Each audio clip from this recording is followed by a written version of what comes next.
وَإِن مِّن قَرْيَةٍ إِلَّا نَحْنُ مُهْلِكُوهَا قَبْلَ يَوْمِ الْقِيَامَةِ أَوْ مُعَذِّبُوهَا عَذَابًا شَدِيدًا، اور نہیں ہے کوئی بستی مگر یہ کہ ہم اسے ہلاک کر کے رہیں گے قیامت کے دن سے قبل، یا عذاب دیں گے اسے بہت ہی شدید عذاب۔ اس آیت کو جوڑ لیجئے گا، چونکہ یہ جوڑا ہے یہ سورت اور یہ سورہ کہف۔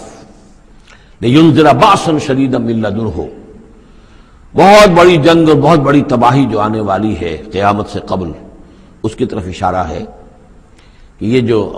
اور آج کل جو بھی آپ تصور کر سکتے ہیں کہ ایٹمک جنگ اگر ہو جائے تو کیا ہوگا دنیا میں، نیوکلیئر وار ہو اور کسی بھی وہ چھڑ سکتی ہے، لیکن یہ کہ قیامت سے پہلے الملحمۃ العظمیٰ، ایک بہت بڑی جنگ ہونے والی ہے جس کی کہ احادیث کے اندر خبریں ہیں، جس کا تذکرہ پھر آئے گا سورہ کہف کے اندر صراحت کے ساتھ۔ تو کوئی بستی ایسی نہیں ہے، قیامت سے پہلے وہ عذاب آئے گا۔ اور معذبوها عذاب شدیدا کان ذلک فی الکتاب مستورا، اور یہ تمام چیزیں جو ہیں اللہ کی کتاب میں لکھی ہوئی ہیں، طے شدہ ہیں، وہ آنا ہے، اس کا ایک ٹائم ٹیبل معین ہے۔